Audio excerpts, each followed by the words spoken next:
상담도 못하는 XX가, 저 XX는 가족 여러분 상상에 맡기겠습니다. 이 송 기자, 아직도 이런 사람이 있어요? 네, 그것도 한두 번이 아니라 상습적으로 해서 이 50대 남성은 결국 처벌까지 받게 됐는데요. 이 남성은 지난해 서울 강남구의 자신의 자택에서 한 회사 서비스센터, 콜센터 상담사들한테 전화를 걸어서 폭언과 욕설을 퍼부었습니다. 그런 혐의로 기소가 됐는데요. 지난해 1월에는 한 상담원에게 개 같은 X들이 상담을 더럽게 해버리니까 그렇다, 이런 말을 했고요. 다른 상담원에게는 상담도 못하는 XX가 무슨 반말을 따지냐, 이 XX는 욕을 안 들어먹고 컸구나, 이런 말들을 한 걸로 조사가 됐습니다. 이 방송이라서 XX라고 이야기를 했지만 사실 어떤 이야기를 했는지는 저희도 다 알 수 있는, 가족 여러분도 다 알 수 있는 그런 내용인데, 그런데 박 변호사님, 이거 네. 입에 담기도 힘든 말을 계속 했는데 그렇죠. 이 상담원이 이거 통화 녹음되고 있습니다, 이런 안내 멘트도 사실 통화 전에 나오잖아요. 그런데도 합니다. 계속했어요. 예, 중간에 너무 계속 요구를 하니까 경고성으로 중간에도 얘기를 한 것 같아요. 지금 녹음 다 되고 있기 때문에 당신 문제가 될 수 있다라고 했는데 그거 듣고도 계속 욕을 하고 저 얘기를 또 합니다. 통화는 녹음된다니까 부모님 갖다 주라. 부모겠죠. 부모님도 아니고. 아주 뭐 정신없이 욕하다가 조롱하기도 하고, 상담원 입장에서는 사실은 함부로 또 끊을 수는 없어요.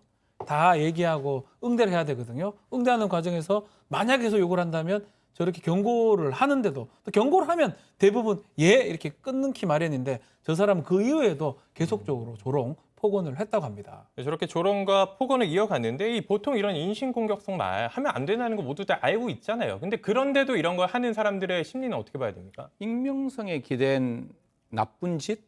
굉장히 제가 그냥 나쁜 짓이라고 이제 방송에서 이야기하는데 그거보다 좀 심한 말을 하고 싶었는데 제가 좀 톤다운을 했습니다. 사실 이런 상황에 사람들은 어떤 생각을 가지고 있는가 하면, 아까 저 변호사님 말씀 잘 주셨는데 이분들이 감정 노동자세요.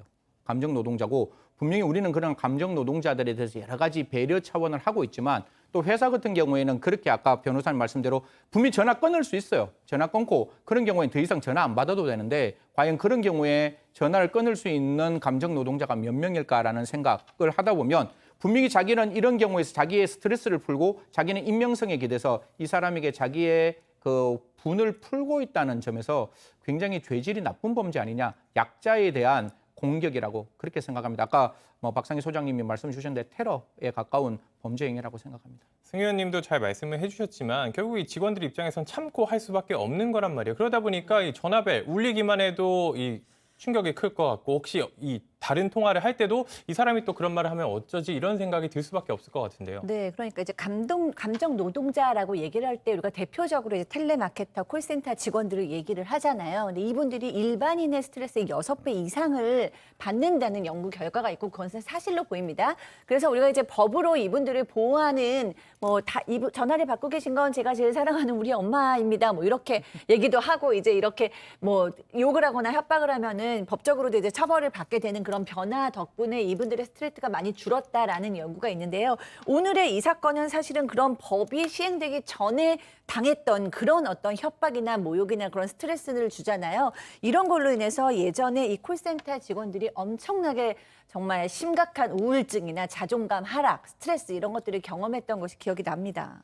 네, 소장님께서도 말씀을 해주셨지만 지난 2월에 이제 조사 결과가 발표가 됐습니다. 국민건강보험공단 이 고객센터 노동자 1,600명 가운데 800명 정도가 응답을 했는데, 응답자의 84.5%가 우울증 위험군으로 분류가 됐습니다. 그만큼 참 이게 심각한 상황인데, 그리고 이 사건에서 송 기자, 네. 이 남성이 이뿐만 아니라 또 다른 범죄까지 저질렀어요. 맞습니다. 뭐 에스컬레이터에서 앞서가는 여성을 밀친 혐의로도 같이 기소가 됐는데요. 뭐 아마 비슷한 심리였지 않을까 싶습니다. 이게 지난해 4월에 있었던 일인데, 서울 강남구의 한 지하철역이었는데요. 에스컬레이터에서 서 있다가 앞에 있던 여성이, 30대 여성이 빨리 비켜주지 않는다는 이유로 밀어서 3주간 상해를 입은 혐의로도 함께 기소가 됐습니다. 이 에스컬레이터예요. 밀면 사람이 크게 다칠 수도 있는 상황입니다. 그리고 실제로 다쳐서 3주간의 치료를 요하는 상해를 입혔어요. 이런 폭언에, 이런 밀어서 넘어뜨린 상해까지 했으면 이 남성의 행동, 승 의원님은 어떻게 보십니까? 아까 제가 말씀드리다시피 약자의 대상을 하는 굉장히 죄질 나쁜 범죄예요. 아까 이도성 기자 앞에 서서 이렇게 제일 처음 브리핑할 때, 만약에 이도성 기자가 앞에 서가 있었으면 과연 밀었을까? 이런 생각은 지울 수가 없는 거죠. 분명히 앞에 그 밀었는 사람도 여성이기 때문에 밀지 않았을까? 그렇게 본다면 적어도 내가 공격하고 난 다음에 나에게 그 반응을 보일 수 없는 사회적인 약자들에 대한 공격이기 때문에 제가 아까 좀 과격한 이야기였지만 테러라고 이야기했는 게 그런 의미에서 이런 범죄들은 굉장히 뭐 좀 엄중하게 처벌해야 되지 않느냐. 법원과 수사기관에서 그냥 아이 뭐 사람이 욕했지, 뭐 사람 감정을 좀 상하게 했지, 그냥 사람 밀었지 이렇게 보는 게 아니라 우리 모든 진짜 아까 말씀 주신 바로 우리 어머니와 나의 딸과 나의 누나, 나의 언니에 대한 테러라고 생각하시고 수사기관과 재판부는 좀 엄중하게 사건을 들여다봐야 한다는 말씀 드리겠습니다.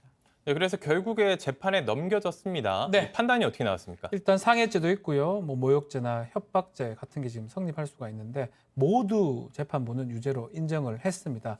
또 문제가 있어요. 이 상해죄를 저지르기 전에 이 누범 기간, 형을 받고 3년 이내에 범죄를 저질렀을 때 이게 처벌이 가중되도록 돼 있습니다. 그래서 누범 적용이 돼가지고 실형 선고를 됐는데 재판부는 이런 얘기를 해요. 콜센터 상담원들한테 모욕적 언사, 또 인신공격적 발언 등 보면 죄책이 가볍지 않다. 또 피해자들이 상당한 정신 고통을 입었을 것이다. 라고 하는데 사실상 이런 범죄 같은 경우는 벌금형이 이제껏 좀 많았어요. 상해죄 같은 것도 뭐 3주 정도는 벌금형이고 모욕이나 이런 협박, 전화 같은 것도 실형을 잘 주진 않습니다. 그렇죠. 요마 이 재판부에서는 이 남성의 행동이 상당히 나쁘다고 봤던 것 같아요. 감옥에 가서 반성을 하라라고 실형을 줬다라고 보면 될 것 같습니다. 이 변호사님도 잘 설명해 주셨지만 보통 이제 재판 과정에서 피고인들의 태도를 많이 본단 말이에요. 합의를 시도하거나 아니면 진지한 반성의 태도를 보이거나 하는 게 있어야 어느 정도 이제 양형에 반영도 되는데 승 의원님, 이 사람은 전혀 그러지 않았다고요? 그러니까요. 사실 아마 그 전에 누범 기간이었다 그러면 과거에 내가 어떻게 처벌받았을 거라는 걸 알 수 있었을 것 같아요. 그러면 느낌상 제가 앞에 있는 앞쪽에 있는 범죄의 형량을 제가 몰라서 좀 말씀드리는 건 좀 가정을 가지고 말씀드릴 수밖에 없는데 앞에 벌금 나오지 않았을까요? 그러면 이번에도 이거 벌금이야. 굳이 그러면 벌금 받고 말지 왜 피해회복을 해? 피해회복하면 훨씬 더 금전적 어떤 손해가 많을 건데 라는 생각이 있을 수도 있을 것 같아요. 그래서 아마 전혀 피해회복을 위해서 합의나 노력을 기울이지 않았다라는데 여기에 조금 더 적반하장적인 행동이 있었다는 것을 좀 말씀드리면 지금 이 형이 무겁다고 항소했다라고 합니다. 그러니까 자기가 저질러 놓은 범죄가 사실 지금 법원 판단에서는 심신미약이나 다른 어떤 정신질환의 이야기가 안 나오는 거 보면 그 정신 상태는 멀쩡했다라고 보이고 또한 자기가 누범 기간에 이 범죄를 저질렀다면 분명히 반성해야 되는데 그것도 보이지 않는 상황에서 징역 8개월 나왔는 걸 가지고 형량이 무겁다라고 항소했다라고 이야기합니다. 이 소장님, 지난 2017년에는 이 이동통신회사 콜센터에서 근무했던 여자 고등학생이 실습을 나갔다 업무 스트레스로 이 극단적인 선택을 한 일도 있었습니다. 이런 콜센터 직원들에 대한 이런 스트레스, 이 폭언과 성희롱에 대한 이런 대책이 끊임없이 만들어졌는데 네. 경고 후에 전화를 끊을 수 있는 제도가 신설됐는데 이게 이루어지지 않았던 건가요? 그러니까 이제 그런 지침은 있다고 합니다. 폭언이나 성희롱, 사실 여성 입장에서는 성희롱도 굉장히 좀 어렵거든요. 밤이 되면 이제 콜센터 직원의 성희롱적 전화가 오는 거죠. 그런 걸로 이제 견디지 못하고 그런 어린 친구가 또 극단적인 선택을 또 한 경우도 있었죠. 근데 그런 거가 전화가 오면 바로 전화를 끊을 수 있는 그런 경고 후에 전화를 끊을 수 있는 지침이 내려와 있다고 하는데 아까 이제 승 의원님께서도 말씀을 하다시피 현장에서는 그런 것들이 좀 무용지물이 되는 경우가 많은 거죠. 그래서 현장에서 일하시는 분들은 이런 뭐 대기 전화가 있다던가 경고를 한다던가 녹음을 한다던가 아니면 공동 전화로 이런 전화를 처리한다던가 이런 것들이 좀 더 현실적으로 잘 이렇게 시행되었으면 좋겠다라고 목소리를 내시고 계시다고 합니다. 네, 첫 번째 인물 여기까지 하겠습니다.